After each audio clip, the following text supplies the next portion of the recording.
All right, guys, looks like we are live. Real quick, let me go update that thumbnail. Y'all know we have to do this every single live stream. So excited to be live streaming again. Y'all know we live streamed every single day on the main fantasy football channel throughout the course of the season. Well, now I think we are going to be trying to live stream at least once a week through the course of the off season on this Dynasty fantasy football channel. Y'all know Dynasty fantasy football is what I love. This is my true passion. We're going to be getting a ton of mock drafts going, and at the same time, I'm going to be answering your questions during these live streams. But guys, I'll say real quick, if you're watching this and you were unable to get to the live stream, please make sure y'all go down, subscribe to the channel, drop a like on the video, as well as turn on your notifications next to the subscribe button. And what that will do is it'll make sure that you get the invite, you get the notification for our next live stream, so you can come in and get your questions answered. I see we already have a couple people coming in here. Andrew Harrison, thank y'all so much. I see we have a lot more than that. Never mind. Okay, well, anyway, let me make sure that we get this thing going soon. Let me try to fill this mock draft. We are going to be doing the same thing that we did this morning, where this mock draft is going to be going through Patreon. Let me get the link for y'all to DM me through Patreon. That way y'all can come in here if y'all would like to support the show and at the same time participate in our mock drafts. And this is where we're going to be hosting our real Dynasty drafts as the course of the season progresses. I don't know why I keep using that phrasing, but anyway, let me send this link out here.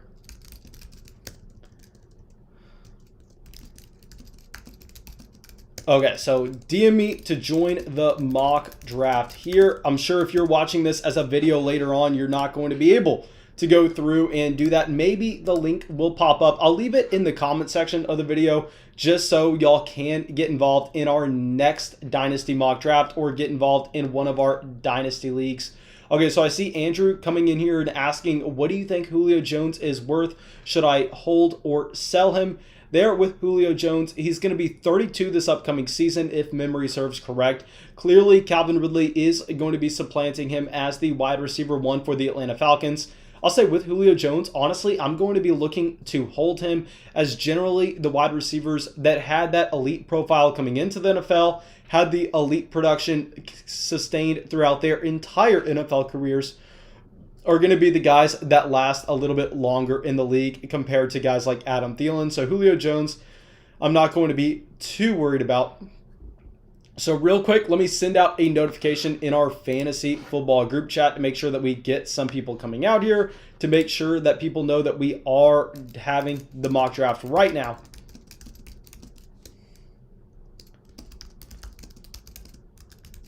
Okay, so sorry if y'all are watching this video in the future. I know this is probably annoying just watching me type. I'd say skip in for about 5 minutes. That way y'all can see the mock draft. But anyway, let me send out this message. Hosting a Dynasty mock draft now.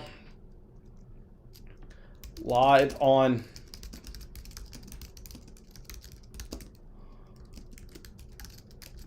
Okay, perfect. Sent that out. Okay, see our Vega's out here. Super happy to see you out here. Christopher says, opinion on what to do with Juju Smith-Schuster. Right now, with everything surrounding Juju, really the last thing that you could look to do is sell him. I mean, he's known as TikTok boy at this point. I would prefer just to hold on to Juju and take a wait-and-see approach. Okay, so now we got that out, and let me go over and message the guy that's coordinating the mock draft.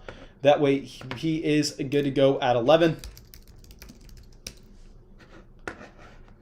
Okay, so I'm also going to be hopping in this Dynasty mock draft just because I want to be able to talk about my own selections. I want to be able to talk about my own thought process. I see Salim is in here. Thank you so much, man, for coming out. We have Michael in here, Zuar in here, Andrew in here, Christopher in here. Thank y'all all so much for coming out to the live stream so early. Okay, so let me claim that first spot overall. This is where I picked in the draft this morning. Just very easy because my first selection's locked in for me. And after that, I get to sit back and enjoy the rest of the draft with only having to pick every 5 minutes or so. So I can mainly commentate on the other picks. Victor coming out here. Thank you so much, Victor, for coming out to the live stream. Really hope that you're going to be able to use this for your own Dynasty startup draft that you are going through right now. I'd imagine that this should help you. We got Ryan out here. David saying Myles Gaskin trade value. Alejandro saying, what up, Mason? Guys, super happy to see y'all all out here. Let me just real quick run over to Patreon real quick to see who we need to get these links out to. Let me see who has DM'd us wanting to get in. Okay, perfect. Let's get that out to Dakota. And what I'm going to do is we're going to wait until about 7:55, letting everybody who is on Patreon come in and message me. That way they get their spot guaranteed in the mock draft. After that, if we have a spot or two left over, I'll send the link in the general chat for y'all to hop in. So that's going to leave about 7 minutes for y'all to go and message me on Patreon. Until then, I will be answering Dynasty questions. Okay, so let's go through. And R Vegas says, can I possibly join the mock or no? Yes, sir. Please just go down. Message me on Patreon. Okay, Michael saying, Josh Jacobs, hold or trade in a Dynasty Superflex league. Here with Jacobs struggling this past season, with him struggling with injuries, and the overall offense not necessarily being what we expected it to be without Henry Ruggs for the majority of the time. We know while Henry Ruggs had a very disappointing rookie season based on his fantasy statistics, if you look at the splits on what Henry Ruggs was able to do for the rest of the offense when he was healthy on the field, he made a massive difference in creating space underneath for other skill positional players. So I think if we have a fully healthy season from both Josh Jacobs and Henry Ruggs in 2021, we should expect a much better season than Josh Jacobs. For Josh Jacobs. I just took him at the beginning of the 3rd round in our last Dynasty mock draft. And if we're going to be looking at that kind of evaluation for a workhorse 3-down running back who is still on a rookie contract, I would prefer just to hold Josh Jacobs and not to sell him. Okay, real quick, I know this may be a little bit awkward, but let me try to adjust the camera a little bit. Okay, perfect. I think that is better now. Okay, so let's go through and see if we can find any other questions. Okay, Tyler's saying, sup, my dude, can I get in? I'm on Patreon. Yes, sir. Guys, please send me the link send me a DM on Patreon. That way I can get y'all the link for our mock draft. Okay, perfect. We have a lot of people asking for the link right now. Let me send this link over. Okay, perfect. We have Bryce out here. Bryce, sending you the link right now. Okay, so we also have Alejandro coming out. We're sending you that link, my man. See who else we have DMing us. Okay, so we got Noah coming out, sending you that link. Okay, Tyler wanting a link as well. Got y'all all those links. Everybody who messaged me on Patreon should have a link right now. If you do not, please message me one more time just to make sure that you are getting in. Really don't want to be missing out on anybody. Okay, let me make sure we have our guy hosting the mock draft in here as well. Okay, so now let's swing over, see some more questions in the general chat.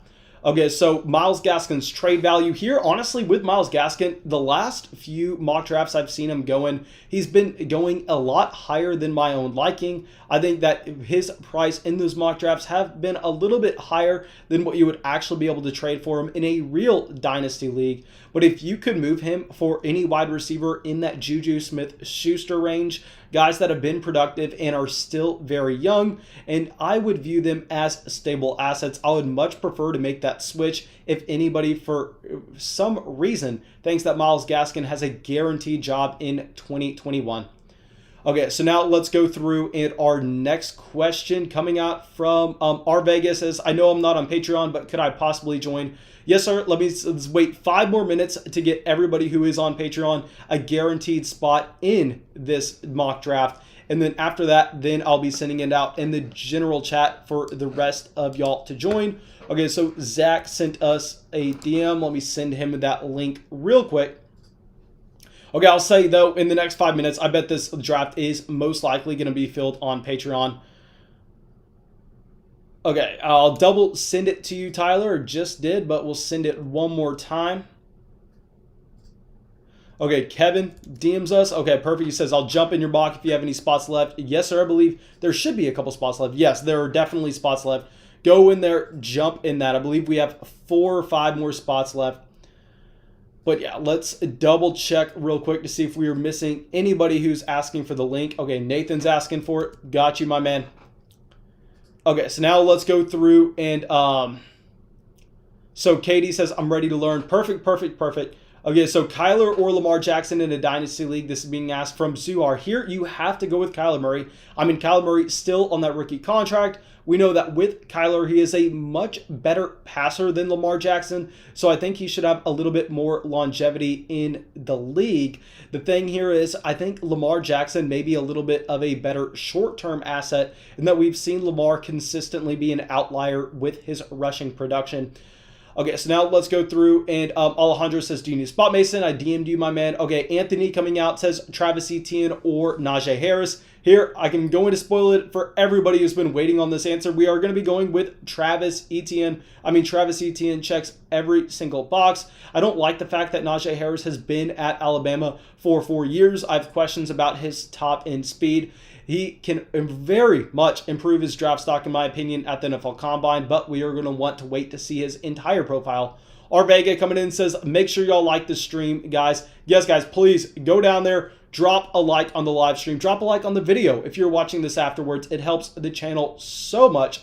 Okay, so now let's go through, and Alejandro is asking, what kind of pick do you want in return for Robert Tonyan? Here with Robert Tonyan, I'll say a lot of people don't understand that this team decided to take Jay Sternberger in the 3rd round of the 2019 NFL Draft. If you don't know who Jay Sternberger is, he is a tight end out of A&M, and we know that with those tight ends, generally, you cannot expect production in their rookie or sophomore seasons. You're waiting until year 3 for them to have a role on their offense. And I think that we actually see the Green Bay Packers significantly invest into a wide receiver 2 as well this offseason.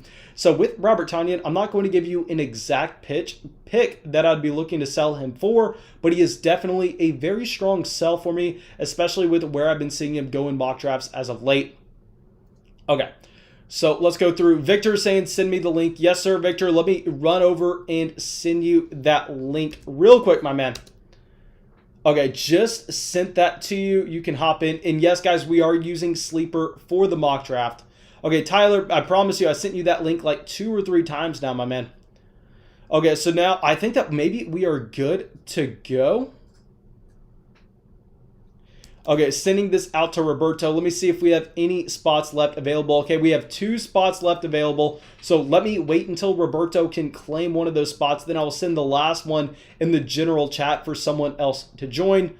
But yeah, thank y'all all so much who decide to support the show on Patreon. I very much appreciate y'all giving me the opportunity to make a video every single day for y'all. And based on that support, I'm going to be live streaming continuously throughout the entire offseason. Very excited to do that. Okay, but anyway, I believe we gave him a long enough chance. So now let me go through. Okay, Tyler says he got it. Didn't know that he had to refresh his page. Yeah.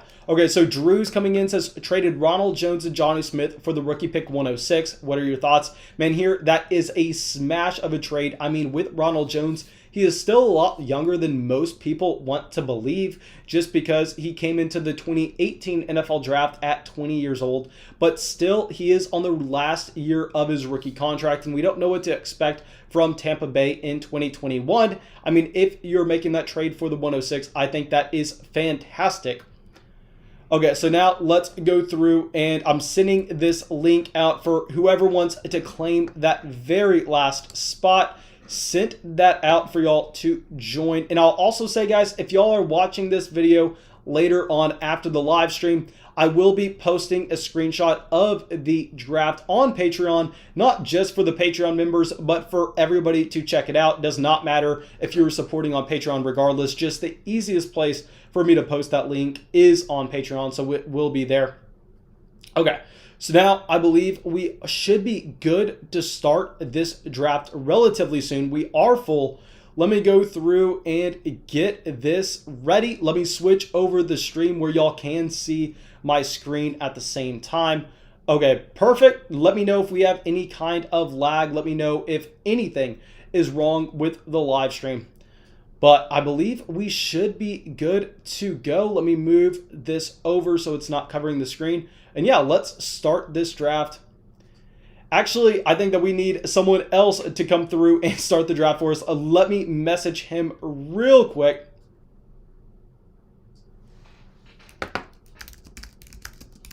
Sorry, guys, just give me 1 second.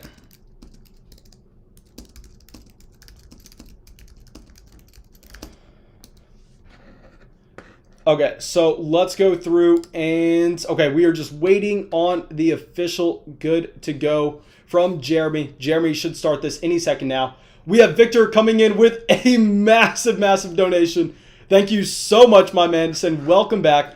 No, man, I'm excited to live stream again. Y'all know we are doing this every night. Man, Victor, I'm excited to get in a Dynasty Fantasy Football League with you. I promise you, you are going to get crushed, my dude. I'm coming for you. And yeah, I am so excited based on how the original Flock Leagues went this past year. I'm very excited to get this thing going yet again. It looks like we have some familiar faces with where we were at in the draft this morning. Okay, so it looks like Amazon Ian is back, as well as Noah Moon.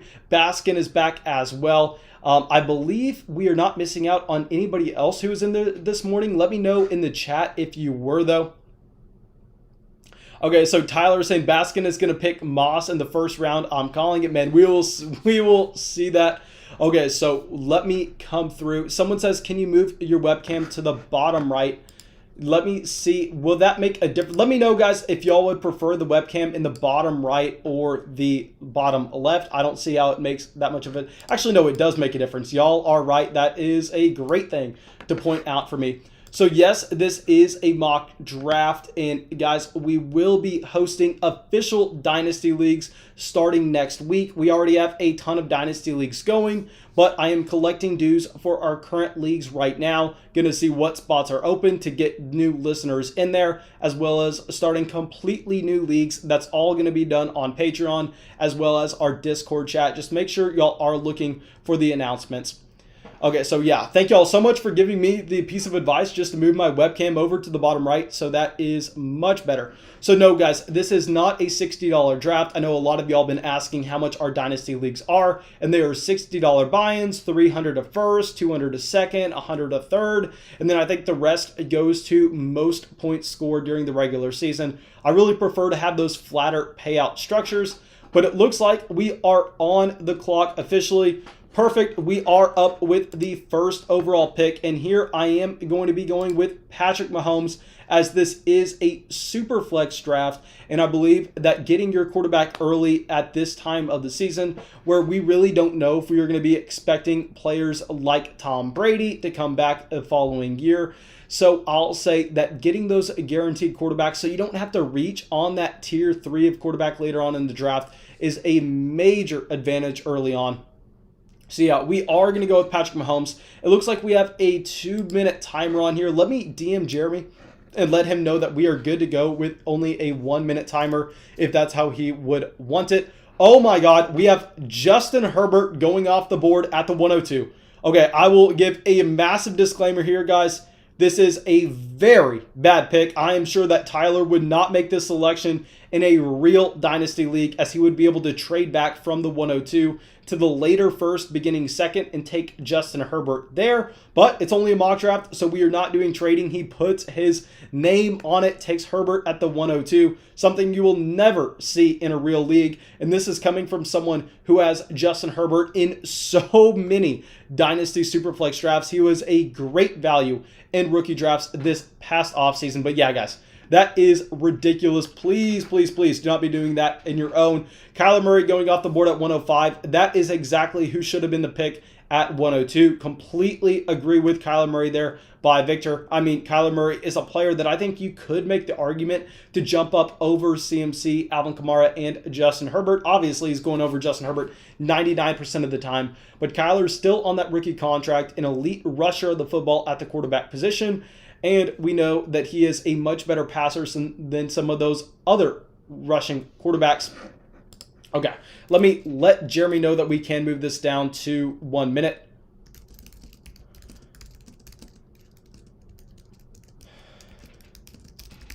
Okay, so also, guys, I'll say here with Dalvin Cook and Alvin Kamara both already off the board, in my opinion, Saquon Barkley is one of the massive values that you're going to be seeing in the first round of Dynasty drafts this season.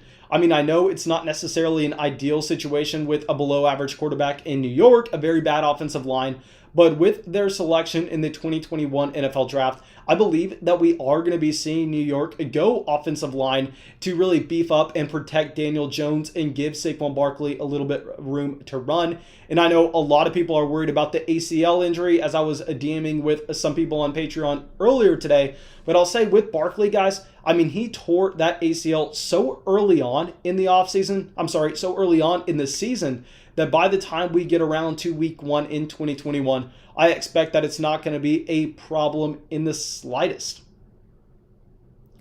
Okay, so it looks like Jeremy's saying after the first round, he is going to pause the draft and then go out there and move the timer down to 1 minute, just making sure that everybody is available to make their pick in the first round. Right now, our best players available according to ADP are Derrick Henry, Nick Chubb, Devontae Adams, Ezekiel Elliott, Tyreek Hill, and DeAndre Swift. Not saying that I would go in that direction given that this is a super flex draft, but I love what I've seen so far in this mock draft in terms of deciding to attack both the running back and the quarterback position. I think that is the ideal area to go out, just knowing that we see a much sharper fall off at the running back and quarterback spot earlier in the draft than we see with wide receivers. I mean, you're going to see in this mock draft that by the time we get to rounds 4, 5, and 6, there are going to be really no elite quarterback or running back options. Whereas at wide receiver, we should have players like Terry McLaurin, Mike Evans, Chris Godwin.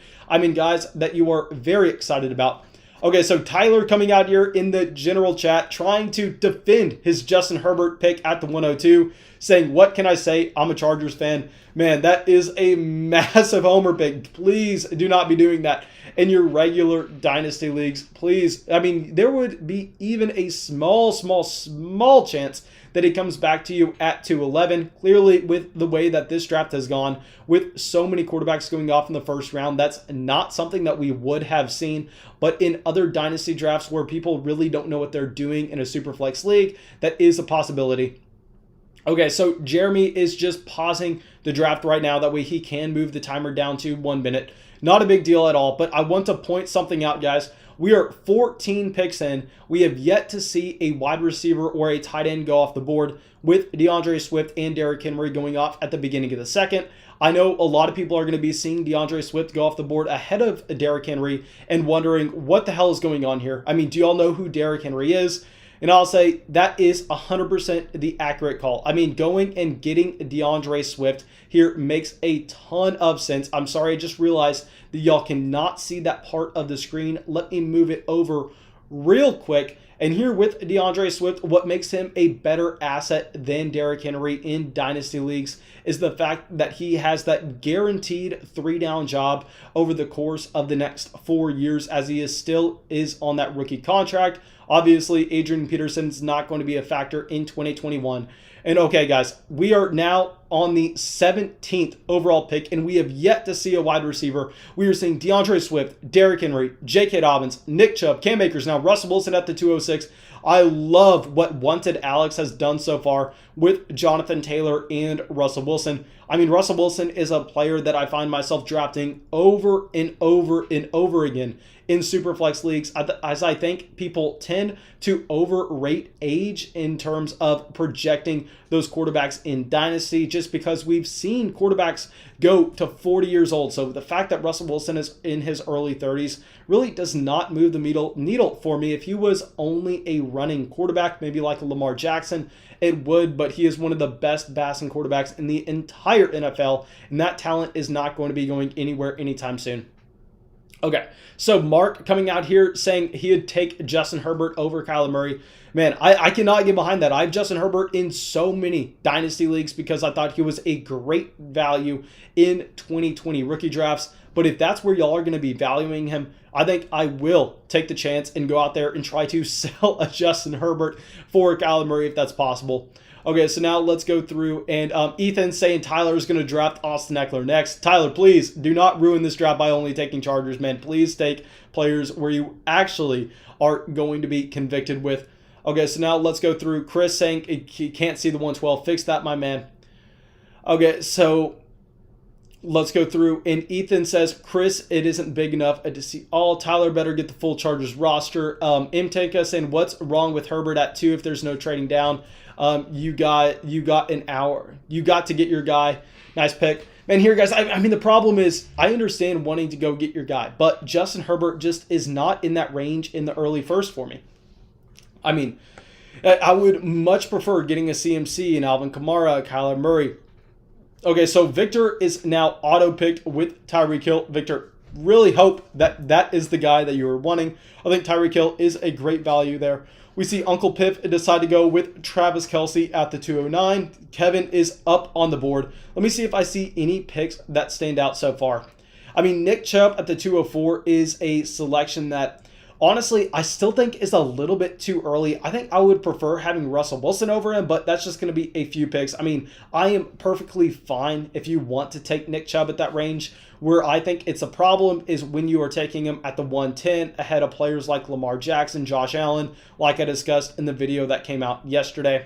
But anyway, we are about to be up on the board. And let's see what players we have available to us, the best quarterbacks available. Let me slide this over real quick so y'all can see these names and y'all can see what we are going to be looking at. Okay, so the best quarterbacks available are Aaron Rodgers, Tua, Jalen Hurts, Ryan Tannehill, Baker Mayfield. Really not too interested in that range. If we go over to the running backs, we have Ezekiel Elliott, Clyde Edwards-Helaire, Josh Jacobs, Aaron Jones, and Antonio Gibson. I can almost guarantee we're going to go there. These are the wide receivers for y'all to check out. At tight end, we still have George Kittle available, but I'm going to make the obvious selection in my opinion, which is going to be getting that Patrick Mahomes and Clyde Edwards-Helaire stack. I know CEH had a mainly disappointing rookie season with Le'Veon Bell coming over from the Jets, but Le'Veon should be gone in 2021 with Damian Williams, I think, going to be 29 years old. Really not too worried about him taking too much work away from Clyde Edwards-Helaire.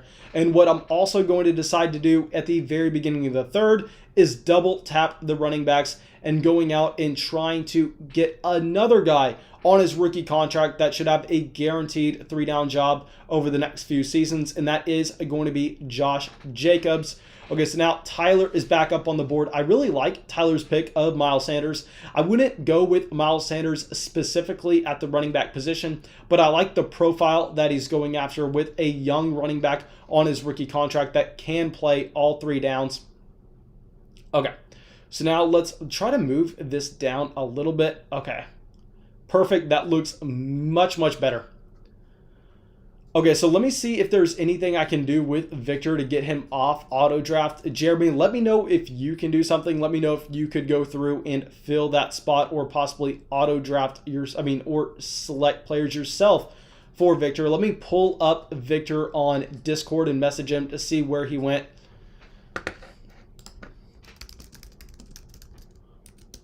Okay, so DK Metcalf going off the board at the 302. This is the range where I'm fine with you taking that stud wide receiver. I mean, where you have Ezekiel Elliott, you have Aaron Jones, Austin Eckler. None of these guys still on their rookie contracts. And then at the wide receiver position, you have Jefferson, Hopkins, Michael Thomas, A.J. Brown, CeeDee Lamb. I think I would probably prefer having A.J. Brown over DK Metcalf, but not going to make an argument there.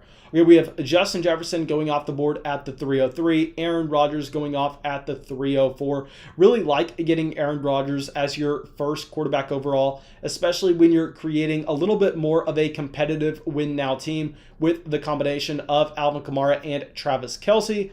So now we have Victor back on. Looks like Victor should be here to make this selection. Okay, perfect, Victor. Glad to see that you are back.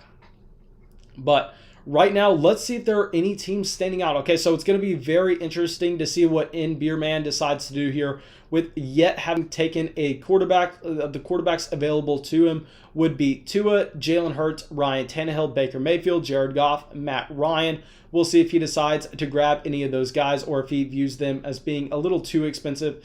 So Victor has a fantastic selection, in my opinion, in A.J. Brown. The only problem is I love the player of A.J. Brown. I just don't know if you can afford to go wide receiver there after passing on a running back in the first and second round. But we'll see what value falls to him later on in the draft. Okay, so Jeremy is up right now, guys. If y'all don't know Jeremy Kaplan, he is going to be running these mock drafts for us, doing a massive favor for everyone in the flock, collecting ADP from these mock drafts that is going to be viewable for everyone on Patreon, not only the Patreon members. But like I said, it's just so easy to post things on Patreon that I should be posting a lot there.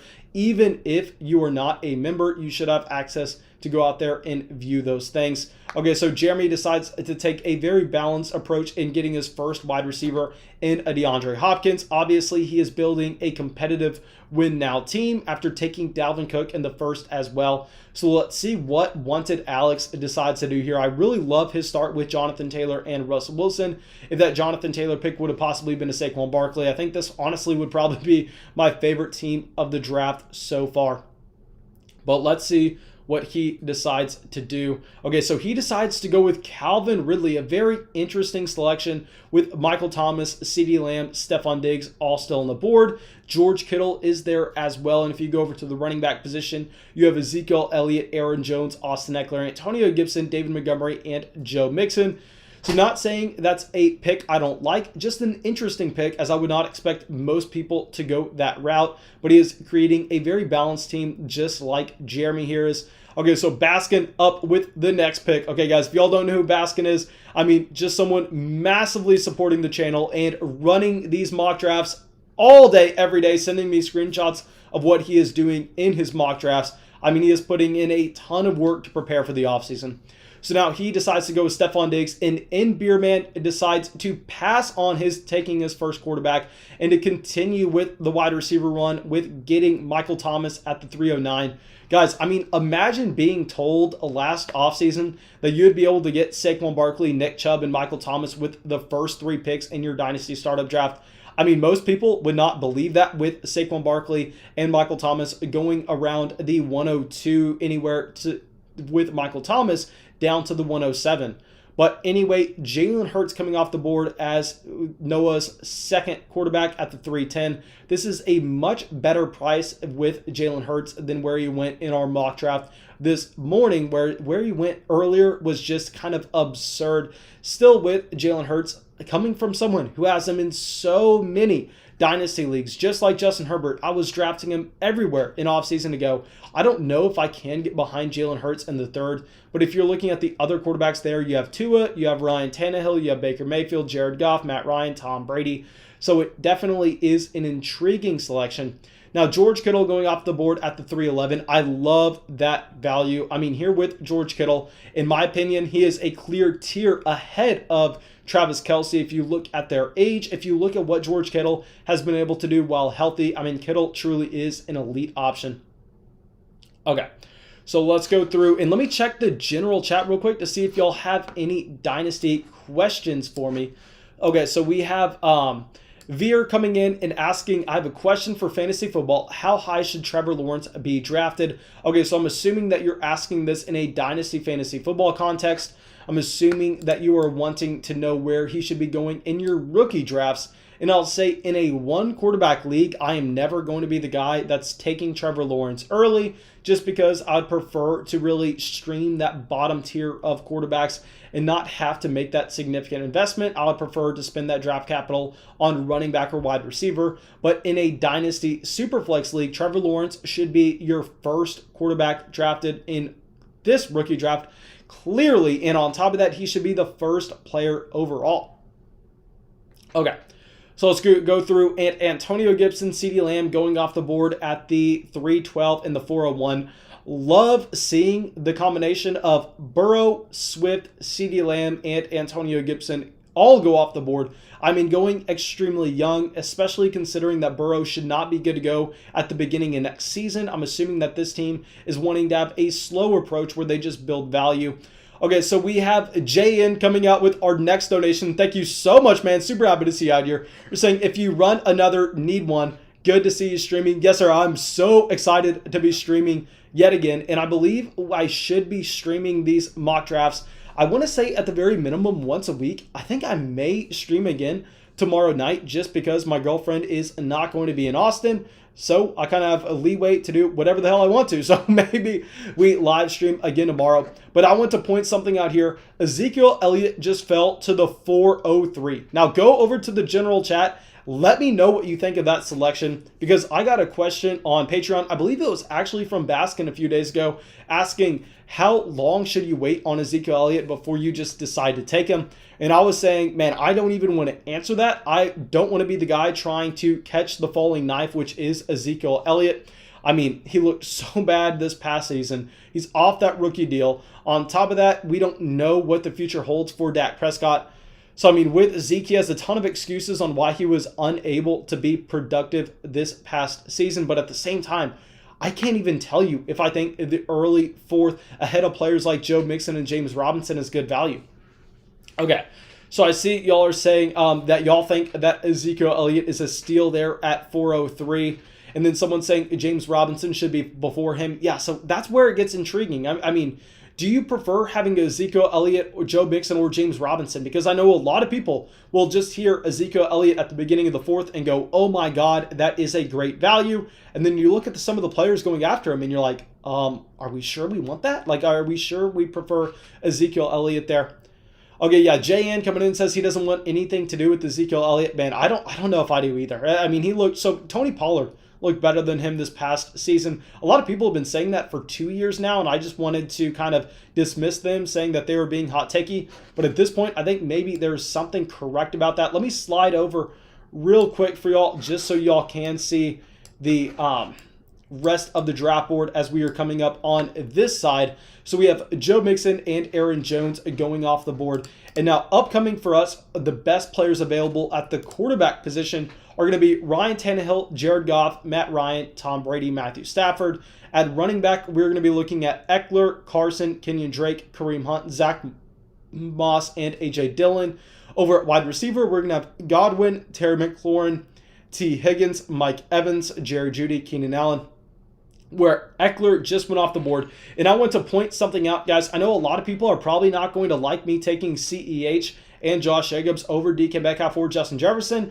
And I just want to point out what running backs are available on the board right now. I mean, there's no way in hell I would touch Chris Carson, Kenyon Drake, Kareem Hunt, Zach Moss, A.J. Dillon, Melvin Gordon, James Conner, Myles Gaskin, Ronald Jones.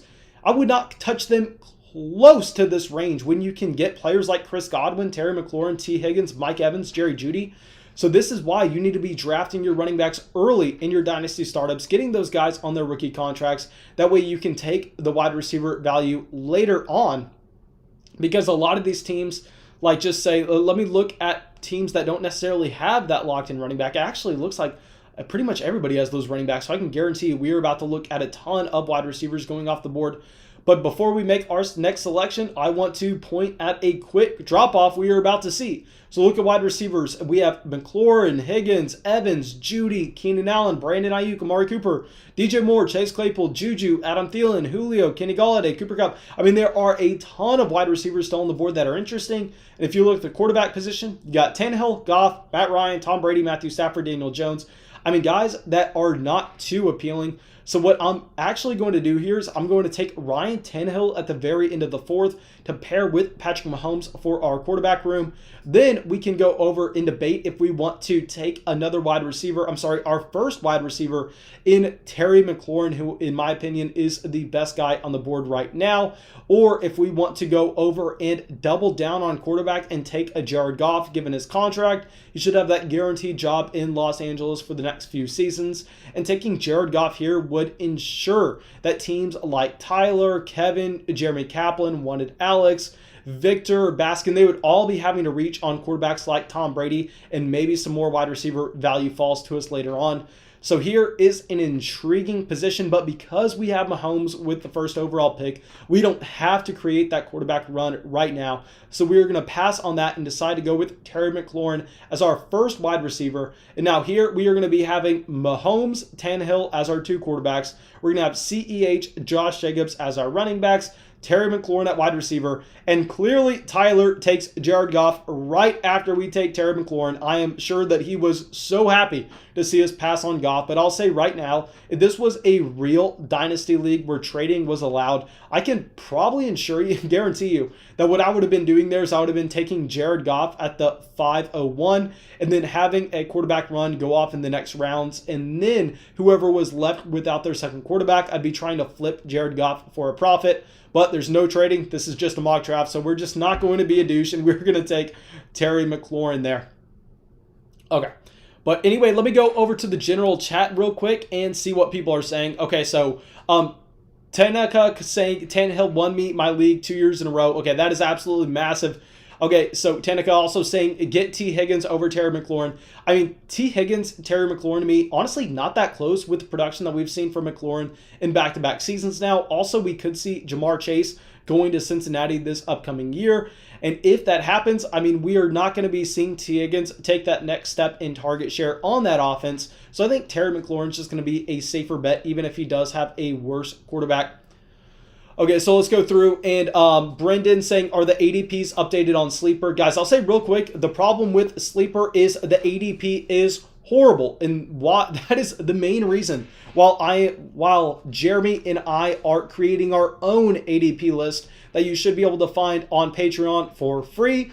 I know a lot of things on Patreon are exclusive to Patreon members, but no, I'm just going to be uploading this ADP list for everybody to view it because I know it's going to be such a valuable tool and I really don't want to hold out on it to anybody else. Okay, so after our Terry McLaurin selection, we have Jared Goff, Darren Waller. I'll say Darren Waller at the 503. Honestly, I know a lot of people are going to be looking at that as value. I am not, though, in the tight ends that we'll be able to get later on in the draft. T. Higgins, DJ Moore at the 504, 505. Here, DJ Moore is a player that honestly I probably should have considered putting in more thought to take him at the 501, especially with Curtis Samuel being on the last year of his contract, and now he's looking like he's going to be a free agent this upcoming season. And given the contract they decided to give to Robbie Anderson, we don't know if they're going to re-sign DJ Moore. So yeah, I mean, we don't know if they're going to re-sign Curtis Samuel. So I think I probably should have gone with DJ Moore over Terry McLaurin, something that we're going to give more thought on as the offseason progresses. But we have Matthew Stafford, Matt Ryan coming off the board at the 506, 507. Daniel Jones going off at the 508. And I'll say real quick, Gaskin taking Daniel Jones at the 508. I don't know if I like that selection. I think I would have waited on him just probably a few more rounds. I know that Daniel Jones was really the last quarterback that you can rely on a starting job out of the list that's left. But I'll say if you just look around the draft board, I mean, look at who's probably going to be looking to take a quarterback. I mean, you have myself having two. You have Tyler has two quarterbacks. You have Kevin with no quarterbacks, but you are definitely going to be able to pick one in the sixth before he is even up on the clock. Same thing with Victor having no quarterbacks, but he's not going to be on the clock before you. The only two guys that you would have to be worried about, in my opinion, would have been an InBeerman and Amazon Ian, because I think the BK is not going to be looking at quarterback based on the fact that he got Joe Burrow, and it looks like he is rebuilding slightly. So I think mainly he's going to soak up some wide receiver value here. I could be wrong, though, with Claypool and Evans both just going off the board. But let's see real quick where we are at. Okay, so Claypool, Evans, Cooper. I mean, I love this range of wide receivers. This is why we were drafting running back in the second and third round. Let me slide this over real quick for y'all to see the rest of the draft board. Okay, someone's asking in the general chat, is it better to start a Dynasty League right now or after the offseason moves? I would prefer starting it right now. That way you can make trades as teams go through free agency, as we have the NFL draft. Just it creates so much activity, and that's the best thing about Dynasty Leagues is it's literally year-round. I mean, I exclusively play in Dynasty Leagues, specifically Dynasty Superflex Leagues, as they are by far and away the best format that you could ever play fantasy football on, the most enjoyable format. That is not only my opinion, I just think that is straight up fact. We have Brandon Ayuk going off the board at 512. See, this is what I was talking about with the BK28. That's what I thought he was going to do. I think he's going to go young wide receivers. I think he's going to soak up that value. He takes Mark Andrews at the 601. Man, I love what he is doing here. I mean, he has some elite assets at every single position, and they are extremely young. Not going to be too competitive in 2021, but in 2022, he looks like he could have a juggernaut. Okay, so let's go through. And Dom coming in says, who do you think the running back will be if Chris Carson leaves? Here in Seattle, I'll say, y'all know I love Rashad Penny. I think Rashad Penny is a massive value in dynasty drafts right now. I think he has the shot to take that feature down role if we have Chris Carson out of Seattle. But Kirk Cousins going off the board at the 602, I really like that selection there. Okay, so let's see what Noah decides to do. Okay, Keenan Allen at the 603. Keenan Allen was selected here over Jerry Jeudy, Juju Smith-Schuster, Adam Thielen, Julio Jones, Kenny Golladay, Cooper Kupp. Honestly, I don't think I would have Keenan Allen as my top choice there. I definitely agree with going wide receiver over running back and quarterback, as the quarterbacks left available are Tom Brady, Jordan Love, Carson Wentz, Derek Carr, Drew Lock, Drew Brees. Really not going to be too excited about any of those quarterbacks. At running back, you have Carson, Kenyon Drake, Kareem Hunt, Zach Moss, A.J. Dillon, Melvin Gordon. I mean, I don't want to see another running back go off the board for another round. I'll tell you that. I bet we see a very strong run on wide receivers right here. Possibly almost every pick leading up to mine at 612 could be wide receiver. I mean, Hawkinson at the 604, I'll say Hawkinson is a tight end I am in love with in terms of his talent profile. Don't necessarily know if I can get behind the pick at 604 though, just because in a non-tight end premium league, I can tell you right now, there are going to be tight ends like Austin Hooper going at the very, very end of the draft. So I think I would possibly prefer waiting on tight end just slightly, even if TJ Hawkinson is a player to get excited about. Okay, so here is where this wide receiver run is starting. We have DJ Chark, who is going to have Trevor Lawrence throwing him the ball in 2021, going off the board at the 605. Clearly, DJ Chark has been picking up some steam as of late. We have Kenny Golladay going off the board at the 606. And real quick, guys, if y'all have subscribed to the channel already, and if y'all subscribed during this live stream, please let me know, because I don't know if I've seen any of the notifications pop up, and I have it set up where if you're a new subscriber, your name should flash on the screen. Maybe just nobody's decided to subscribe to the stream, whatever it is. I just want to make sure we figure that out, as this is one of our first time live streaming on this channel. Okay, so JN coming out here with our next donation. Thank you so much, my man. And your question here is, how do I get in a league? Here, I'll say, if you are, I think you're already on Patreon, are you not? If you are already on Patreon, please just go over there and shoot me a DM saying, hey man, can I get in a Dynasty League? I want in a Dynasty League. And then I will put you down on our list. I'll pull up a list right now. This is what Patreon looks like from my point of view. Let me go over and pull up our post. Okay. So yeah, this is what, when y'all DM me on Patreon saying, hey man, I want into Dynasty League, these Dynasty Leagues are going to start filling next week. I run over here and I add your name to this list. I see a lot of other people have added their name underneath. I don't know why I can't show you all that right now. I'm not going to worry too much about that. But yeah, just shoot me a DM on Patreon. The link should be at the very top of the chat right now. If you're wanting to get in one of our Dynasty Leagues, that is going to be the best way to do so. Okay, so Brown coming in says he just subbed. Okay, I did not see the notification pop up on the screen. That is very disappointing. This is what the notification is supposed to look like for anybody wondering. So yeah, that is supposed to be the notification. Let me know if that popped up and I just did not see it, because someone said they just subscribed and I did not see that pop up. But anyway, let me scroll over real quick and see where we are back on the draft. And we have DJ Chark, Kenny Golladay, Julio Jones, Jerry Jeudy going off the board in the middle of the 6th. This is what I was talking about with that wide receiver run. I love the value of Kenny Golladay at 606. I mean, that is going to be a player that I am nonstop drafting this offseason. I can guarantee you that. Okay, so now let me slide this over real quick. We have Deontay Johnson going off the board at the 610. And it looks like y'all are going to cause me to pick my man coming up here at the 612 if he falls to me. We have one pick till then. Okay, I see somebody asking what subscription you need on Patreon to join a league. Literally, you don't need anything. As long as you're a member on Patreon, you are going to be able to join the league. Can be whatever is available right now. If we don't have any OG flock spots available and you would like to just join the OG flock, let me know. I will definitely run over and open up some more spots. I've just been hesitant to open up a ton because I don't want that Patreon group chat on Discord being flooded. I want to be able to keep up with it. Okay, but anyway, we get our ban at the very end of the 6th, the very beginning of the 7th. Someone that I overdrafted in offseason ago, but at this point, I have to say that he is a massive value. We are going to take Juju Smith-Schuster, a wide receiver that was so disappointing this season, someone who's an upcoming free agent. But we know with Juju, this is a player that had elite age-adjusted production earlier on in his NFL career. And if we were scrolling through looking at the best players available at quarterback, we are going to have Tom Brady, Jordan Love, Carson Wentz, Derek Carr, Drew Lock, Drew Brees.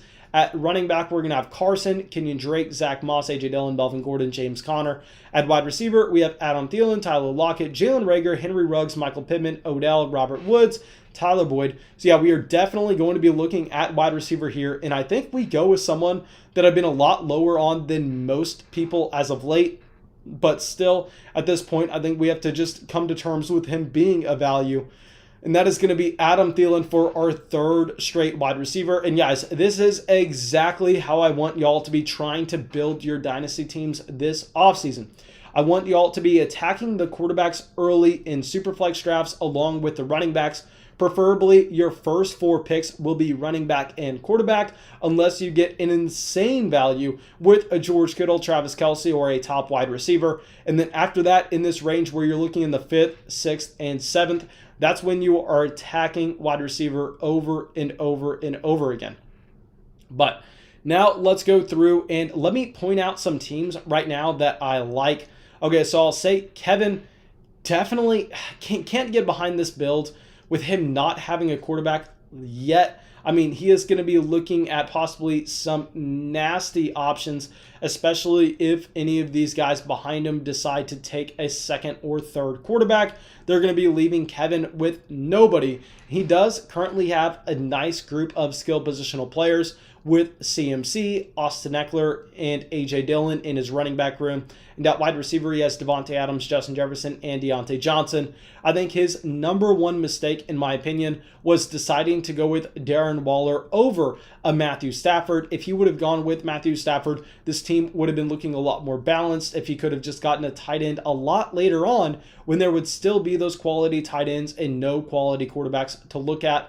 I'll say with Tyler real quick, I want to give him props in getting a nice stack built in on his team where he has the Godwin and Ronald Jones stack combined with the Jared Goff and Cooper Kupp. I have yet to be successful in getting another stack outside of Patrick Mahomes and Clyde Edwards-Helaire. But who knows? Maybe they replace Sammy Watkins this offseason with Juju Smith-Schuster on the Kansas City Chiefs, which would be extremely interesting. Okay, let me go through and let me look at the general chat real quick. Okay, so I see R Vegas saying, are you going to do another mock draft after this one? Probably not tonight, my man. I'll probably be doing, because look, we still have a good amount of draft to get through. I'll probably be doing another draft tomorrow night. Just make sure that you're subscribed to the channel. Make sure you have your notifications on. That way you get that notification when we go live.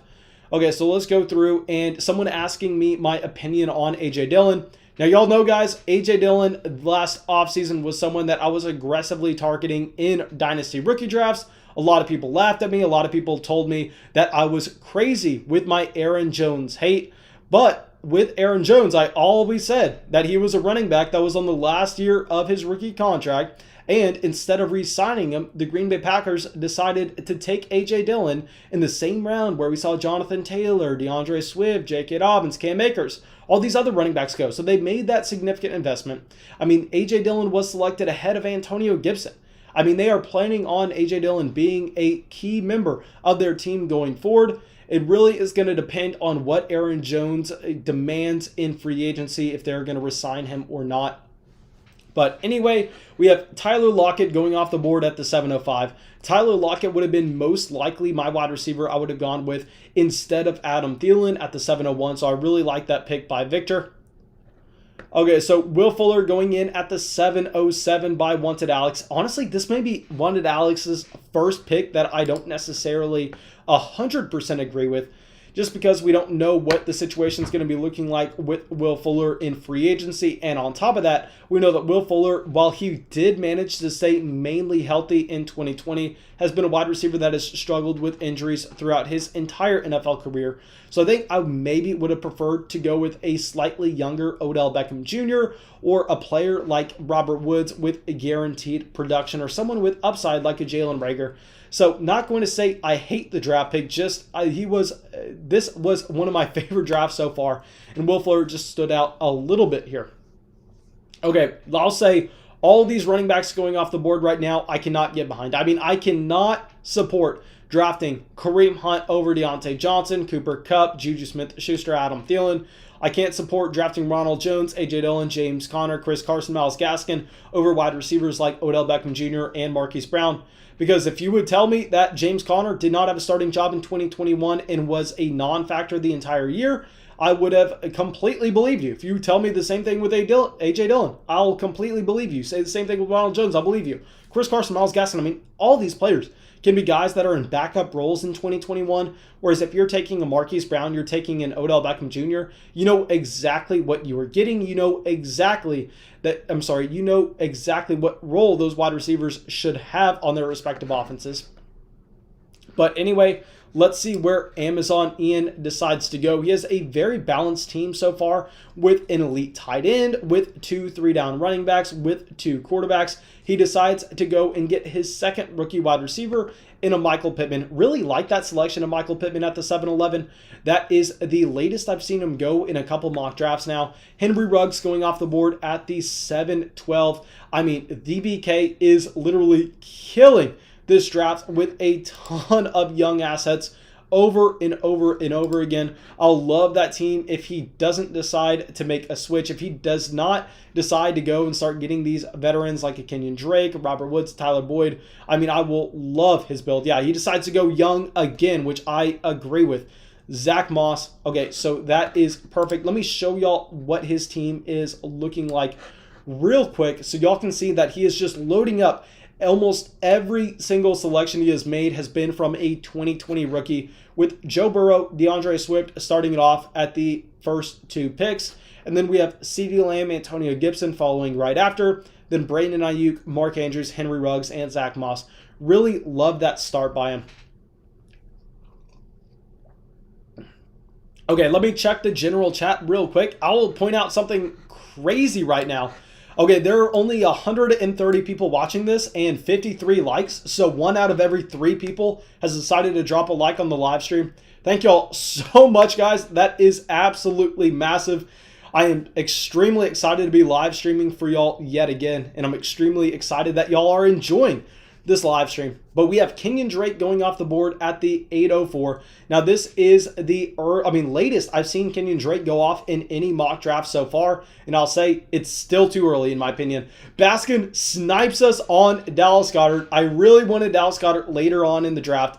I mean, I think that Dallas Goedert is a lot closer to the TJ Hawkinson, Noah Fant range than he is in where other mock drafters are taking him, where other mock drafters are taking him in the Robert Tonyan, Evan Ingram, Cole Kmet range, and I think that is disgusting. I agree that Dallas Goedert is someone that needs to be taken seriously, even if they are adding another pass catcher to Philadelphia this offseason.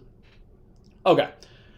So let's go through and see if we have any more questions. Okay, Dom Cost coming in says, what are your opinions on Henry Ruggs? Man, I could sit here and let you know my exact opinion, but it's going to be much more beneficial for y'all to just go and watch my Henry Ruggs video. I'll say one massive thing that I'm trying to do with this channel right now is I'm trying to be as in-depth as possible in my player evaluations and exactly what I think y'all should be doing with these players. So I just did an entire video series where I broke down those 2020 rookies and I profiled what they were able to do with their rookie season combined with what kind of guys they were coming out of college and what their dynasty value should be.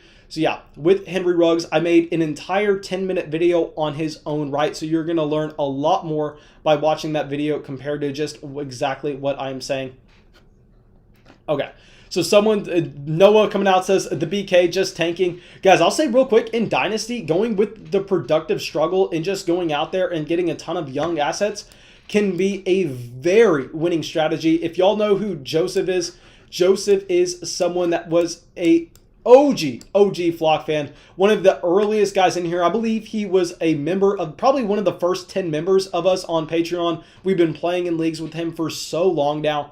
And back in 2019, pretty much every single team that he started with myself, he started with productive struggle where he traded the majority of his assets for future picks, and he went and got a ton of young injured guys to fill out his roster. In almost every single league I'm in right now, he is crushing me. I mean, he has a juggernaut where he is going for first. I am going for second.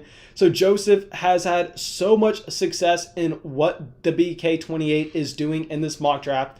So guys, please don't just completely discount going with productive struggle, as if you do it correctly, it can be a very winning strategy. Okay, so now we have Courtland Sutton sniped off the board at the very end of the 8th round. I mean, that is fantastic value on Courtland Sutton. I'll tell you right now, we are definitely going to be looking at wide receiver here, as running backs are a couple of guys that I'm not interested in at all, with Melvin Gordon, Leonard Fournette, Raheem Mostert, Keyshawn Vaughn. And then you go over to tight end. I mean, tight ends, I just want to wait. I'm not going to be taking tight end. Maybe we get our third quarterback. No, nobody really sticking out here. We're going to be double tapping wide receiver yet again. Robert Woods is the clear value as our wide receiver 4, in my opinion. And now if we were going to be going for our wide receiver 5, if Denzel Mims was getting Trevor Lawrence in 2021, Denzel Mims would be my selection here. But since we have Denzel Mims looking at possibly Sam Darnold again, maybe Justin Fields, I mean, who knows what the Jets are going to be doing. I'm going to be less excited to go with the Denzel Mims. And with my overall team build, I feel like we are very inclined to try to push to win now, having some veteran assets as in an Adam Thielen and Ryan Tannehill on the roster. So I think maybe we take another veteran asset. We talked about Curtis Samuel possibly leaving Carolina earlier on in this live stream, and I think we bet on that happening, and we take our 5th wide receiver in Robbie Anderson now. And this is the best dynasty build, in my opinion, that you can be trying to accomplish in your drafts this offseason. Look at what we did. We went quarterback at the very beginning, given the fact that this is a super flex league with Patrick Mahomes, Ryan Tannehill, and the 1st and the 4th. And then between them, we double tapped running back. We got 2 guys that we felt confident in starting every single week, given their 3-down roles and their long-term outlook based on them being on rookie contracts and first-round players. So we got that in Clyde Edwards-Helaire and Josh Jacobs. And since then, we got wide receivers with talent, and we loaded up on them. We got Terry McLaurin, Juju Smith-Schuster, Adam Thielen, Robert Woods, and Robbie Anderson. I mean, this team would be looking disgusting if Tyler did not want to snipe us on Courtland Sutton. If he let Courtland Sutton fall to us, and we got Woods Sutton instead of Woods Anderson, but still love the team regardless.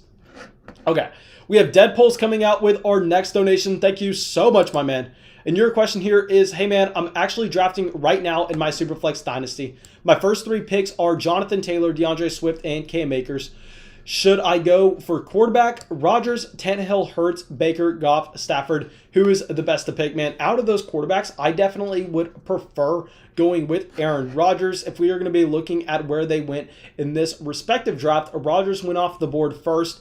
And in the 4th round, honestly, I am 100% in on going with Aaron Rodgers, as I think that is a fantastic value. And Deadpulse, man, I know we have been DMing a ton on Patreon as of late with some of your Dynasty leagues. And I'll say I am all for your start to this Dynasty startup with Jonathan Taylor, DeAndre Swift, and Cam Akers. I mean, having those as your cornerstone assets to build your running back room around for the next 4 years is quite possibly the best way you can start a Dynasty Superflex draft. So first, I want to congratulate you on that fantastic start. And secondly, I want to tell you, go with the quarterback. Go and get your Aaron Rodgers, someone who should be a great producer for you for the next 3 to 4 years. I talk about all the time age being overrated in Dynasty at the quarterback position specifically. So yeah, I mean, I think if you can round out those running backs on their rookie contracts with someone that's going to be giving you great production for the next 3 years at the quarterback spot in an Aaron Rodgers, that makes so much sense, my man. But anyway, let's look at who's gone off the board since we took Robbie Anderson. Here we have Corey Davis, a selection that I know a lot of people are going to view as a reach, but I personally love. Then we have Denzel Mims, Jarvis Landry, Curtis Samuel, Devontae Parker, Brandon Cooks, all going at the wide receiver spot. We have Leonard Fournette. Let's see what other running backs were still available on the board. So Fournette went over Melvin Gordon, Raheem Mostert, Keyshawn Vaughn, Todd Gurley, David Johnson, Devin Singletary. Completely agree with that selection. If you were looking at running back, which this team was, as Victor only had Aaron Jones in his running back room. But Victor, I hope you understand what I'm talking about now and why I'm saying it's so important to go out there and try to load up on those running backs early. As just say, instead of taking let's say instead of taking a Tyreek Hill in the second, if you took a Miles Sanders in the second instead, and then you were able to take a Curtis Samuel, Devontae Parker, Brandon Cooks over Leonard Fournette later on, you'd be looking at having Miles Sanders and a Devontae Parker instead of Leonard Fournette and Tyreek Hill. And I would definitely prefer the Miles Sanders side of that. I know I may be standing alone there, but I want to reiterate the importance of that rookie running back contract. I mean, I should rename this Dynasty channel to Go Get Rookie Running Backs. Go get running backs on their rookie contract because it is the most valuable thing in Dynasty football. Okay, let me slide this screen over real quick, show y'all where we are at. So we had Melvin Gordon going off the board at the very end of the ninth. Honestly, not going to argue with the value on Melvin Gordon there, as the other running backs are Raheem Mostert, Keyshawn Vaughn, Todd Gurley, David Johnson, Devin Singletary. So if you're going running back, completely fine with going with Melvin Gordon. I mean, the best wide receivers available on the board right now are Gallup, Edwards, Christian Kirk, KJ Hamler, Jamison Crowder, Mike Williams, Mecole Hardman. At tight end, you have Hunter Henry, Evan Ingram, Cole Kmet, Zach Ertz, Jonnu Smith, and Hayden Hurst. But anyway, let's see where the BK28 decides to go. If y'all need a reminder, he has been building an extremely young team with Burrow, Swift, Lamb, Gibson, Ayuk, Mark Andrews, Henry Ruggs, Zach Moss. Hopefully he does not get timed out here, as that could possibly ruin his build. But yeah, let's see. Please do not get timed out. Okay, so it looks like he got timed out. Let's see where they decided to go for him. They decided to give him Derek Carr. Honestly, a decent value. I'm not going to argue too much about that there. Okay, I see that some people are asking in the general chat, asking how they can join one of these leagues. And I'll say real quick, just go shoot me a message on Patreon. It's very simple, guys. I showed y'all the post before. This is the list that I have from all the DMs that I've received on Patreon. Patreon's by far and away the easiest way that y'all can support the channel. At the same time, get in leagues with me, get your questions answered at all times of the day, and really just become a member of the flock. So yeah, once y'all join, the link should be at the very top of the chat. Just make sure y'all go and shoot me a DM saying, hey man, I just want to get in a Dynasty League. And we are going to be starting up those Dynasty Leagues, I believe, the 21st. So in exactly 9 days, I'll be starting to get those invites out for y'all. But anyway, we have Christian Kirk going off the board for the BK28. Love the Christian Kirk pick. I ended up taking him very early on this morning in a mock draft. Okay. So let's go through, and Brendan saying, it may have missed you saying it, but how do we get your ADPs onto Sleeper? Man, here, I don't know if you can get my ADPs onto Sleeper specifically. That would be something that I would love, but I will say I am going to be posting those ADPs on Patreon, and this is not going to be exclusive for Patreon members. We're joining our Dynasty Leagues, will be exclusive for only Patreon members. This should be available to almost anybody who wants to check it out, but I'm wanting to get at least 4 mock drafts in there. That way we can have a solid set of ADPs without things looking too wacky, but we're going to be doing this every single week. So just make sure y'all are subscribed, make sure you have your notifications on. That way I can try to answer as many of your questions as possible, and at the same time, just show y'all what these Dynasty drafts are looking like at this point in the season. But anyway, at the beginning of the 10th, we have Christian Kirk and Mecole Hardman both going off the board. Both wide receivers I really like to target in this range, specifically with Mecole Hardman. I know a lot of people were disappointed on his sophomore season, but this was a wide receiver that was not supposed to be a very polished option coming into the NFL. He was a wide receiver that was sold to be very raw with a ton of upside, but he was going to need time to develop. So I don't think we can knock his lack of production early on in his NFL career as a major red flag for him. And Sammy Watkins should be out of Kansas City after this upcoming season. So yeah, I think Mecole Hardman has a ton of upside in that offense. Okay, so I see the Don saying he just joined to support the show on Patreon. Thank you so much, my man. Just shoot me a DM over there if you're wanting to get in our next mock draft. Maybe I do another mock draft tomorrow night, or shoot me a DM if you're just wanting to get in one of our next leagues. So yeah, perfect. Okay, Zachary says this keeps freezing on him, so that's why he has been auto-drafting. Okay, man, just let me know if you can get in there. I have not heard any problems from anyone else. Maybe it's your own connection. But anyway, Jordan Love falling to the 10.06. This is the latest I've seen Jordan Love go in any of these mock drafts. But honestly, I think this is a fair range for him, as I really would not want to take Jordan Love over a player like Michael Gallup. I mean, how did Michael Gallup stay on the draft board until the middle of the 10th round? I mean, hell of a selection by Gaskin. Really like that there. But anyway, we have Victor back up on the clock. Let's see what Victor decides to do here. Let's go through at every single position and look at best player available. Okay, so we have Brady, Wentz, Breeze, Roethlisberger, Teddy B, Sam Darnold, Jimmy G, all at quarterback. At running back, you have Keyshawn Vaughn, Todd Gurley, David Johnson, Devin Singletary, Le'Veon Bell, Tony Pollard. At wide receiver, you have Brian Edwards, KJ Hamler, Jamison Crowder, Mike Williams, Darius Slayton. So Victor decides to go with KJ Hamler. Honestly, I like the stack considering he has Jerry Jeudy earlier on. I was kind of betting that the Denver Broncos are going to be able to get their quarterback situation figured out. I mean, KJ Hamler was the youngest wide receiver in the NFL draft this past season. He did not necessarily have a great rookie year, but you can't blame him as he was drafted at 20 years old. He's more so a speed wide receiver that needs to develop his game to the NFL level, and we know he is going to have a role on the field almost every single down for the Denver Broncos offense because he is so good at stretching the field, very similar to a Henry Ruggs. But anyway, let me slide this over as we are back up on the clock in 2 picks now. And let me remind everyone how our team is looking. We have Mahomes, Ryan Tannehill at quarterback. We have CEH, Josh Jacobs at running back. And we've gone 5 wide receivers straight with Terry McLaurin, Juju Smith-Schuster, Adam Thielen, Robert Woods, Robbie Anderson. Really like how the draft has fallen to us so far. I think this is the ideal way to do it. I've said it so many times. Quarterbacks early as well as running backs, then load up on wide receivers in the middle rounds. But let's see what Tyler decides to leave us here. I have some guys in mind. I would love to get 2 guys in particular, but we will see. Okay, Tyler snipes us on one of those guys. I really wanted to get Evan Ingram, but we will live. We will live. Keyshawn Vaughn is going to be our selection here. Keyshawn Vaughn is a running back that I did not like at all this past rookie draft season. I did not draft him in a single league as I thought he was severely overvalued.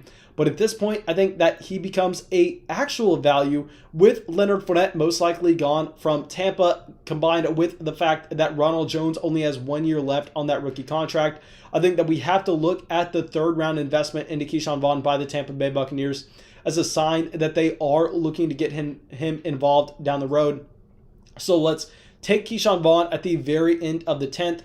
And then at the beginning of the 11th, I think we are going to end up going with Brian Edwards, just making sure that I'm not missing out on any tight ends that I feel like I need. But no, there's so many tight ends down here that I'm fine with in a non-tight end premium league that I think we're just going to go right back to wide receiver. We're going to take an upside guy, another guy that I literally did not draft in a single Dynasty league this past year in Brian Edwards. I thought that he was a very overvalued, but at this point in the 11th round, I think that he becomes an actual value, even though I did not like him coming out of South Carolina this past rookie draft season. Okay, so we have Tony Pollard coming off the board at the beginning of the 11th. I really like that selection, especially with how he looked when he got the opportunity this past year. I know a lot of people want to blame the situation on why Ezekiel Elliott failed in his 2020 season, but in all of the same personnel packages. I mean, pretty much with the same exact players. Tony Pollard was able to have a great game whenever he got the opportunity. And even in games where he split the backfield with Ezekiel Elliott, Tony Pollard did still look like a capable starting running back. Okay, we have Taysom Hill going off the board at the 11:03.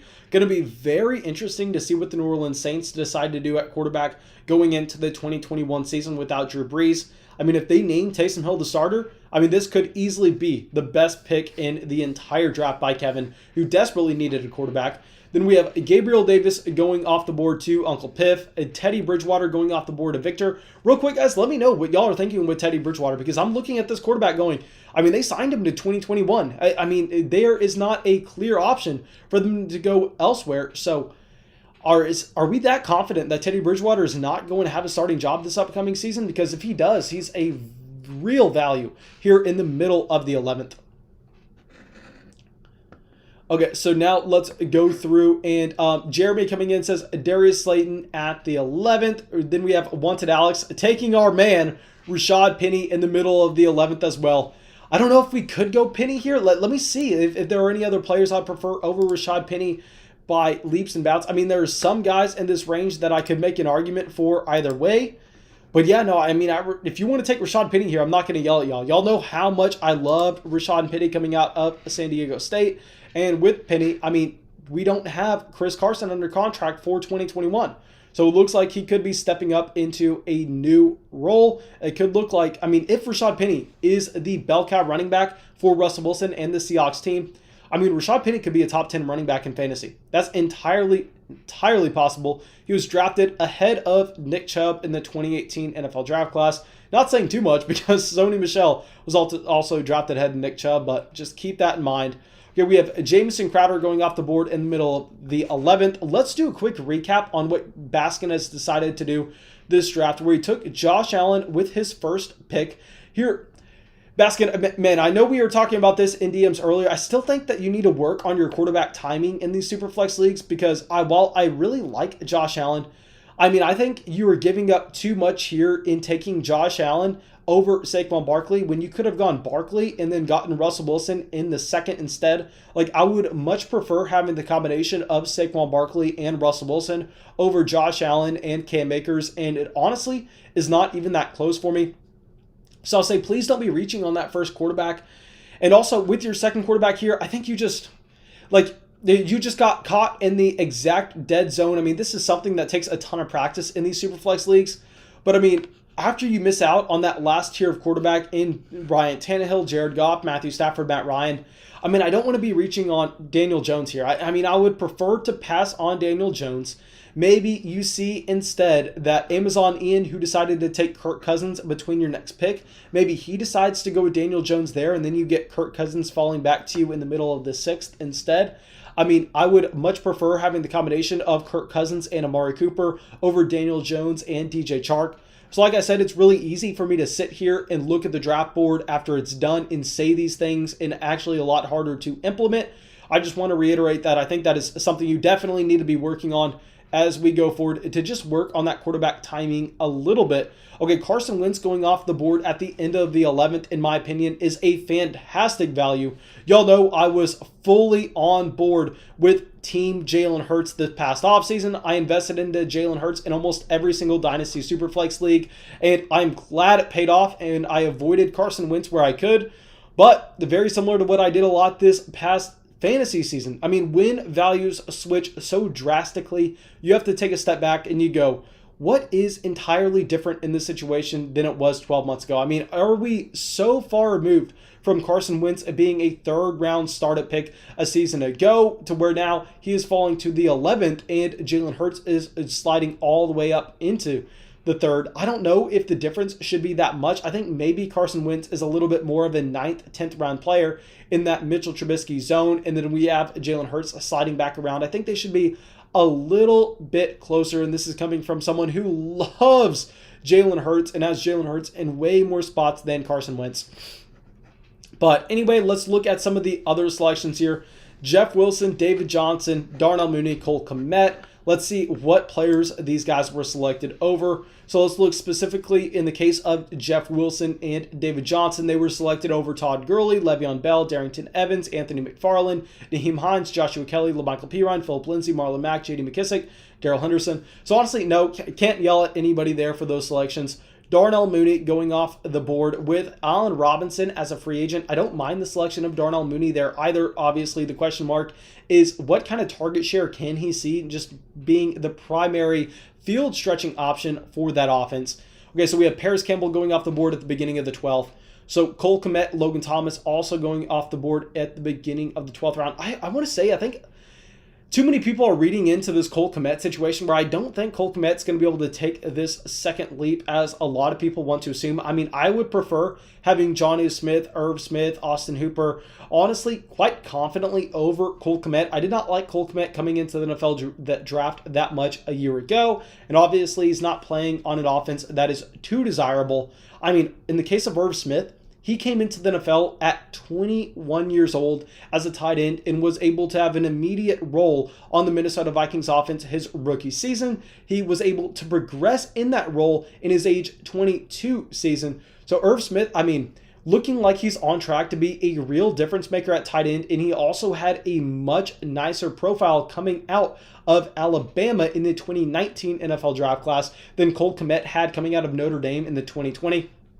So yeah, I would much prefer getting Irv Smith, which Wanted Alex decided to do in the middle of the 12th, rather than Cole Kmet at the very beginning of the 12th, even for a team that is clearly going for 2022 with a ton of young assets. I mean, Irv Smith and Cole Kmet, I believe, are the same age. Let me look this up real quick. My guess here is I am guessing that Irv Smith is 23 and Cole Kmet is 23 as well. So let's look this up. Okay, Irv Smith is 22. Okay, so it looks like we got that wrong. Cole Kmet is 21. Okay, so it looks like we are entirely wrong. So Cole Kmet is about 4 months younger than Irv Smith, but still not a true difference when Irv Smith was able to get another year at the NFL level under his belt, playing in a better offense. Kyle Rudolph is under the last year of his contract, so I expect that Irv Smith steps up into a more significant role this upcoming season. Sorry for being wrong, guys. If y'all can't tell, I'm doing this all off the top of my head, so we're going to be wrong about some stuff. Okay, so people are saying that what about Jordan Howard or Marquez Valdes-Scantling? Okay, so here I'll say, honestly, Jordan Howard after OJ Howard. OJ Howard after a torn Achilles is not going to be a tight end that I'm looking at in this range. I mean, I loved him coming out of Alabama a long time ago. He had a fantastic tight end profile. But still, I mean, that is going to be such a hard injury to come back from, and he's going into free agency, so I don't know what team's going to be able to make a significant investment into him after that injury. So I think we just have to kind of wait and see on OJ Howard. I mean, okay, real quick, Antonio Brown going off the board at the 12:09. I cannot get behind that pick. I really don't like that pick. I probably would prefer having a Darrington Evans and Anthony McFarland, running back that's on their rookie contract that could be stepping up into a significant role if an injury happens ahead of them. Because with Antonio Brown, I mean, I don't know what to expect going forward. I mean, I would not be surprised if Antonio Brown plays his last season in 2020. But let's see where Kevin decides to go here. At wide receiver, best available is going to be T.Y. Hilton, Cole Beasley, Marvin Jones, Devin Duvernay, Van Jefferson, Sterling Shepard. At tight end, best available is going to be Zach Ertz, Jonnu Smith, Hayden Hurst, Adam Troutman, Robert Tonyan, Eric Ebron, Tyler Higbee. At quarterback, you're going to be looking at Breeze, Big Ben, Sam Darnold, Jimmy Garoppolo. Okay, so I have a couple guys that I have in mind that I'm wanting. Okay, real quick, I see that we have our sub alert finally working. Logan coming out here, subscribing to the channel. Thank you so much for deciding to subscribe, my man. Really hope that you are enjoying the live stream. Ramon coming out, subscribing to the channel as well. Thank y'all so much for deciding to come out here and support the live stream that greatly. Anyway, we are about to be back up on the board. I'll say right now, we are going to be looking at some tight ends. I'm going to be trying to get Jonnu Smith, Jonnu Smith was in that 2017 tight end class. I know a lot of people got too excited on him based on his early season production when we were missing either Corey Davis due to COVID or A.J. Brown due to the knee injury in 2020, where we saw Jonnu Smith step up into a significant role where he was able to see a significant amount of targets. Well, good news for everybody who wants to invest in Jonnu Smith in Dynasty. We have Corey Davis not under contract for this Tennessee Titans team. He is going to be a free agent. So maybe Jonnu Smith steps up into a role where he is a more impactful player for them. So yeah, we are going to be taking Jonnu Smith at the end of the 12th. And then I think we honestly take our third quarterback. I know this may be seen as a reach for a lot of people, but I'm not willing to just completely throw in the towel on him yet. I don't want to say that his team can find an immediate upgrade over him. I think that we are going to be going with Jimmy Garoppolo here at 13. I mean, Garoppolo, if you take a step back, if you look at what he's been able to do for that San Francisco 49ers offense, I think that we just naturally assume that he is going to be one of the better options for them going into 2021. So I think coming off of injury, Jimmy Garoppolo, if you could get him in the 13th round as your third quarterback in a Superflex league, that's going to be some great value. And then anyway, quarterbacks that we passed up on to get Jimmy G were Drew Brees, Ben Roethlisberger, Sam Darnold, Dwayne Haskins. So yeah, I mean, honestly, he was the last quarterback in that tier for me, even though I know he was slightly behind in ADP, but I just don't agree with this sleeper ADP. Okay, let me text Jeremy and see where he's at.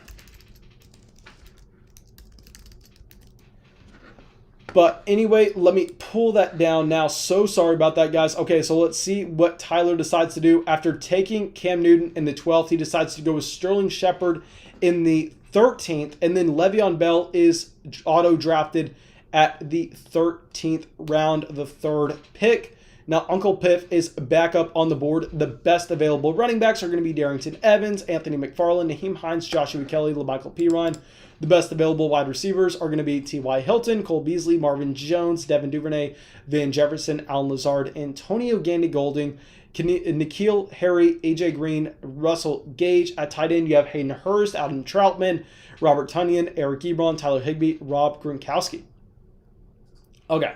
So I see JN saying, my Jets buddy thinks Darnold is going to be a top quarterback in the league. Okay, guys, let me address this real quick because I know a lot of people have been saying, guys, don't give up on Sam Darnold. Sam Darnold's going to be a thing. He has just been cursed by Adam Gase, and once he gets rid of Gase, he should be a factor at the NFL level.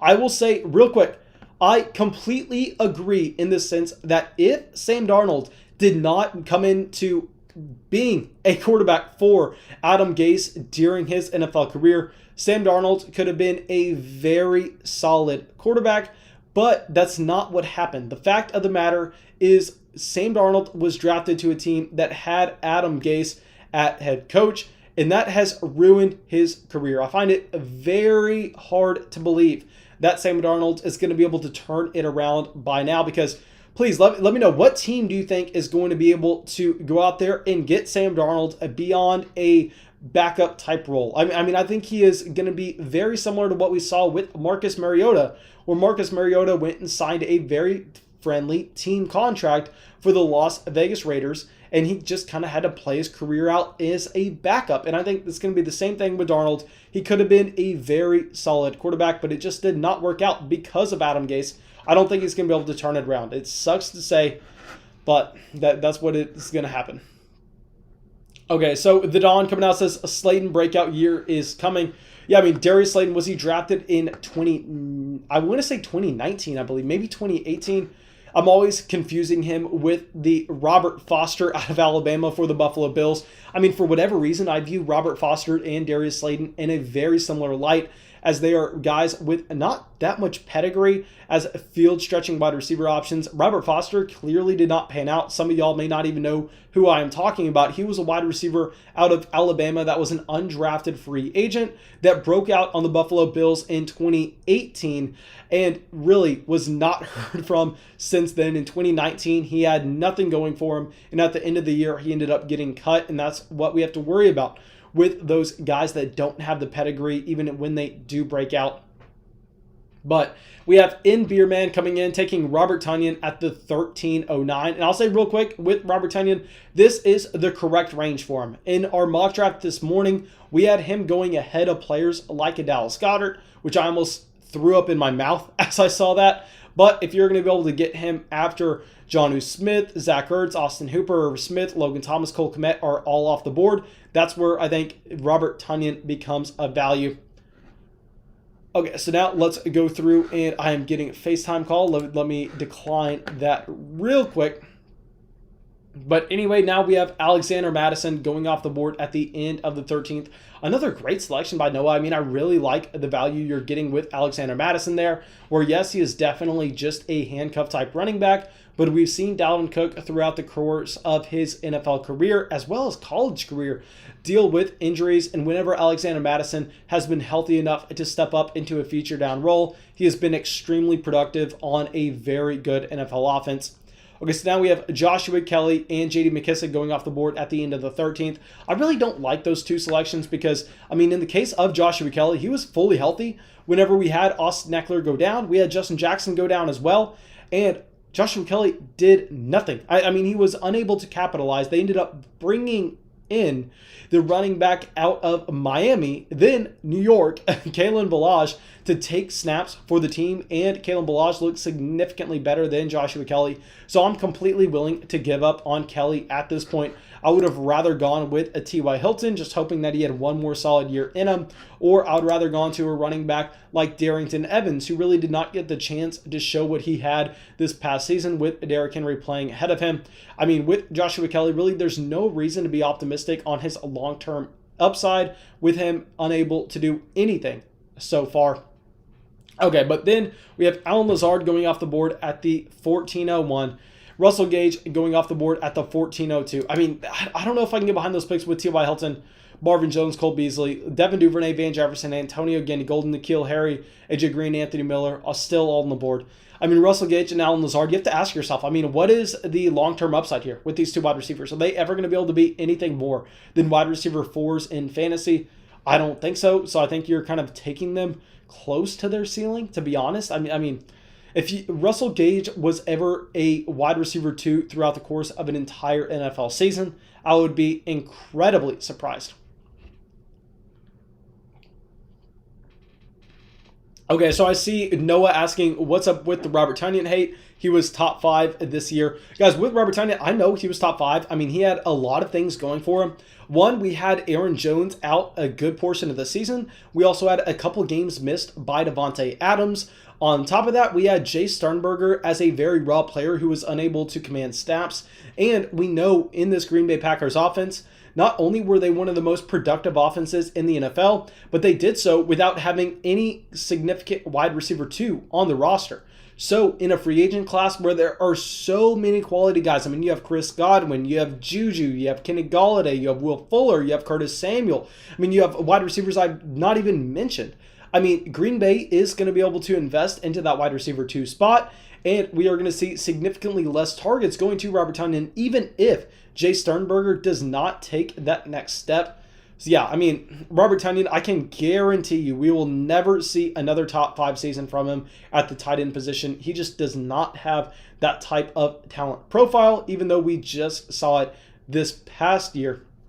But anyway, we have Van Jefferson going off the board in the 14th. Honestly, I like that selection. I know Van Jefferson is a wide receiver that pretty much everybody hates because he was one of the most overdrafted wide receivers in the 2020 NFL draft. Also one of the oldest rookie wide receivers drafted in the 2020 draft, if not the oldest. I mean, he's like, yeah, I want to say he's like 24. Let me look this up real quick, just so I don't embarrass myself again. Yeah, so he's 24. He's going to be 25 by the time the season starts, and this is a guy who is just a rookie.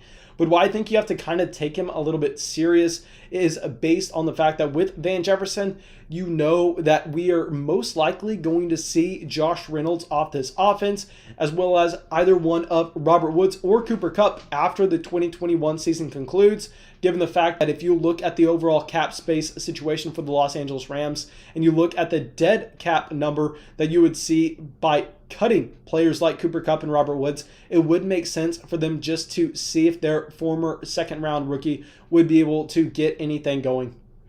Okay. But anyway, after that, we have Marvin Jones, LaMichael Pirine, Adam Troutman, Jamal Williams. Okay, so now we are about to be back up on the board. And so let's go through my team real quick and see if we have any glaring holes. So we have Mahomes and Tannehill and Jimmy Garoppolo at quarterback. Then at running back, we have CEH, Josh Jacobs, Keyshawn Vaughn. At wide receiver, really, we have no holes. We have Terry McLaurin, Juju, Adam Thielen, Robert Woods, Robbie Anderson, and Brian Edwards. So here, we definitely cannot afford to look at quarterback. I think that we just kind of assume that we were not going to be looking at that position after drafting Jimmy Garoppolo in the 13th as our third guy. But we can look at running back reasonably, as well as wide receiver and tight end. Specifically for this team, I think we are definitely going to be taking at least one tight end here in either Eric Ebron or Tyler Higbee. Honestly, Hayden Hurst could be intriguing as well. The thing here is with Eric Ebron, he's a lot younger than most people want to assume. I mean, he's either 27 or 28. Seems like he's been in the NFL forever, but he is still entering his prime. And in the case of Tyler Higbee, I mean, he was someone that was severely overdrafted this past season, but still, we know that Gerald Everett is on the last year of his rookie deal. Let's see if we have anything that makes sense in terms of the stacks. I don't see anything that makes sense. Let's go over to running back real quick. I think maybe we take a Philip Lindsay at running back and then take one of these tight ends. That's what we're going to do. We're going to actually take Hayden Hurst at tight end, and then at running back, I think we want to take a Philip Lindsay, just kind of assuming that if something happens to Melvin Gordon, we could be looking at quality value with Philip Lindsay in the 15th round.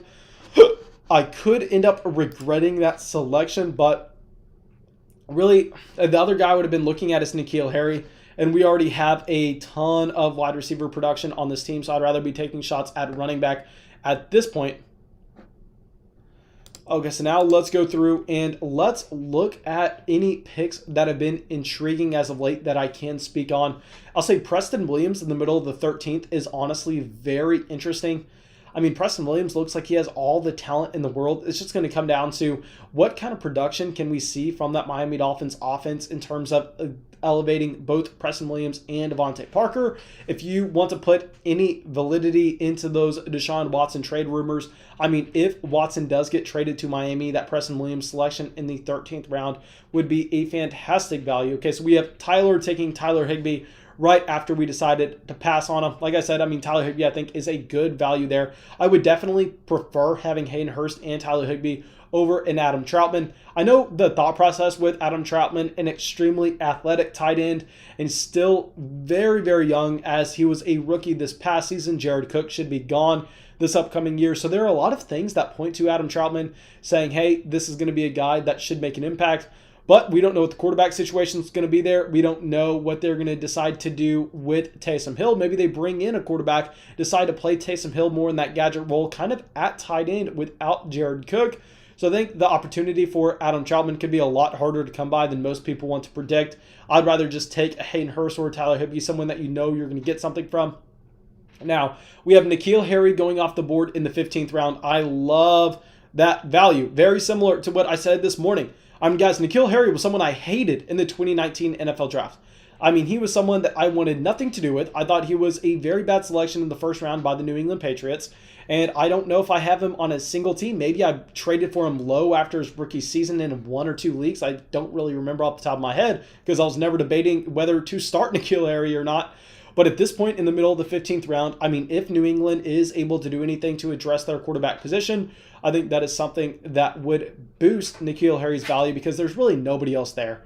Now we have Eric Ebron going off the board in the middle of the 15th. I like that as well. Sammy Watkins going off at the end of the 15th. I mean, Sammy Watkins is someone who has all the talent in the world, just not really being able to put it together ever on that offense.